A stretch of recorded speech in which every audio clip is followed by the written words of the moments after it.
অসংখ্য ধন্যবাদ। আজকের আমাদের হাইলাকান্দি জেলা জুড়ে ঐতিহাসিক দিন, ঐতিহাসিক মুহূর্ত আবারও জোরদার করতালির মাধ্যমে আমাদের মাননীয় মুখ্যমন্ত্রী হিমন্ত বিশ্ব শর্মাকে স্বাগত জানান।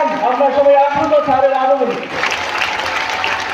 এবার অনুষ্ঠান শুরু হলে আসাম সঙ্গীতের মাধ্যমে আমি অনুরোধ করব আমরা সবাই দাঁড়িয়ে আসাম সঙ্গীত পরিবেশন করি।